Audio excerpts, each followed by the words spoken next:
Saúdo os irmãos e as irmãs com a gloriosa paz de nosso Senhor e Salvador Jesus Cristo. Eu sou a professora Amélia Lemos e vou introduzir esta lição bíblica do terceiro trimestre de 2025, cujo comentarista é o pastor José Gonçalves, que escreveu esta revista tematizada com base na igreja em Jerusalém, que vai tratar da doutrina, comunhão e fé, a base para o crescimento da igreja em meio às perseguições. O tema desta revista está centrado no livro histórico de Atos, livro que também vai nos apontar lições normativas para que a igreja cresça e possa firmar as suas bases para o crescimento numérico e o crescimento espiritual. Como já dissemos, a nossa lição de número 1, a igreja que nasceu no Pentecostes, tem por textuário o texto de Atos, capítulo 2, versículo 4, que diz: E todos foram cheios do Espírito Santo e começaram a falar em outras línguas, conforme o Espírito Santo lhes concedia que falassem. A verdade prática aponta que a igreja nasce no Pentecostes, capacitada pelo Espírito Santo para cumprir sua missão. Ou seja, capacitada pelo Espírito para cumprir sua missão. Nossa leitura diária desta segunda-feira, dia 30 de junho, está no livro de Atos, capítulo 2, versículos 1 a 3. E fala sobre a manifestação divina e os sinais do Pentecostes. Vamos à leitura. E cumprindo-se o dia de Pentecostes, estavam todos concordemente no mesmo lugar. E de repente veio do céu um som, como de um vento veemente e impetuoso, e encheu toda a casa em que estavam assentados. E foram vistas por eles línguas repartidas como que de fogo, as quais pousaram sobre cada um deles. Bom, meus irmãos, nós vemos que antes de Jesus partir, lá no livro de 1 aos Coríntios, capítulo 15, versículo...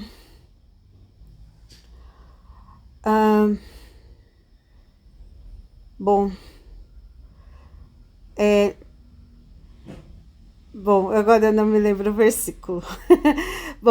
Mas está em 1 Coríntios 15. O apóstolo Paulo faz uma... vamos ver se eu acho aqui.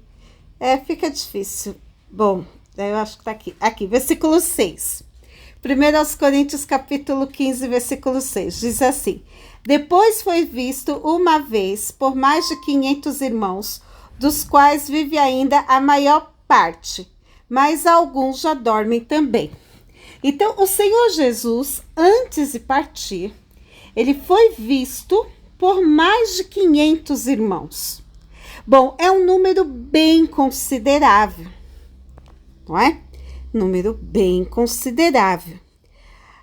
Sendo assim, nós esperávamos que este número de 500 irmãos estivessem firmes, não é?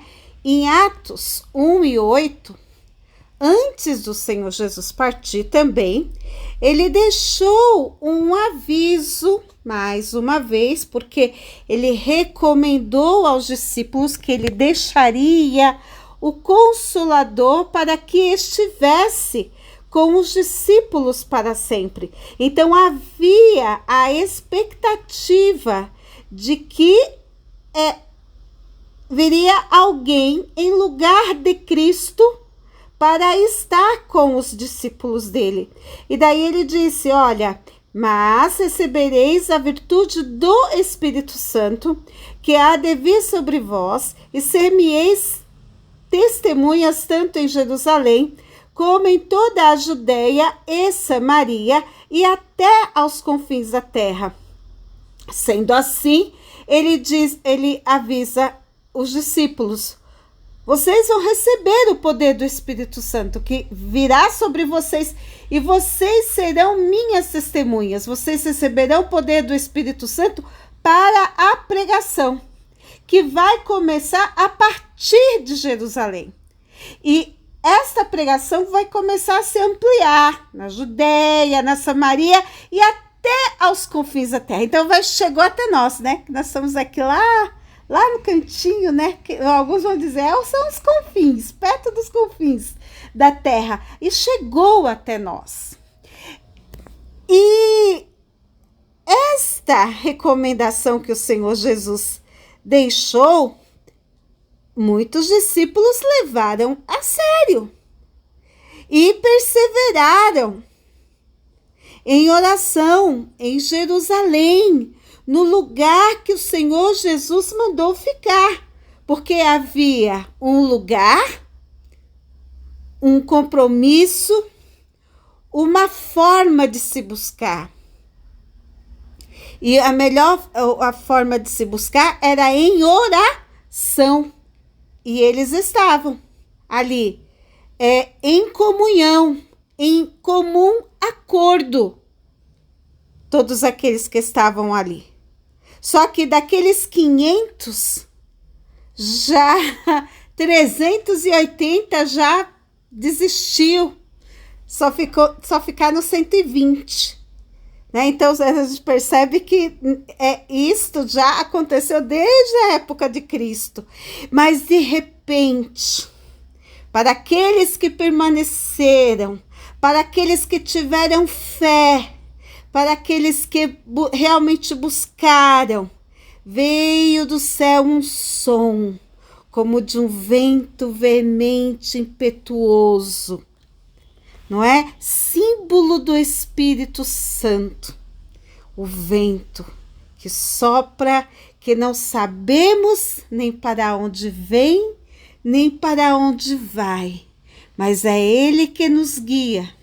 E encheu toda a casa. E foram vistas línguas repartidas. Veja só, é Ele que dá as línguas. É Ele que concede as línguas, como um sinal de que aqueles homens ficaram cheios do Espírito Santo. É interessante porque alguns grupos por aí têm até criado algumas línguas estranhas, e são estranhas mesmo, porque elas não são do Espírito, mas felizes são aqueles que falam em línguas movidos pelo Espírito Santo, que quando abre a boca, o Senhor enche, o Senhor move, o Senhor coloca a língua que exalta ao nome do Senhor.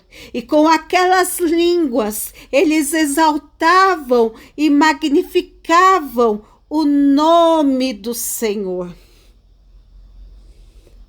E isto serviu de sinal para todos que por ali passavam. Haja vista que o cenáculo era uma espécie de casa que tinha um terraço com uma abertura na parte superior, por meio do qual muitos que por ali passavam, né, nas imediações, podiam ver o que acontecia ali naquele espaço. E aquelas pessoas judias das outras nações que foram a Jerusalém comemorar o Pentecostes,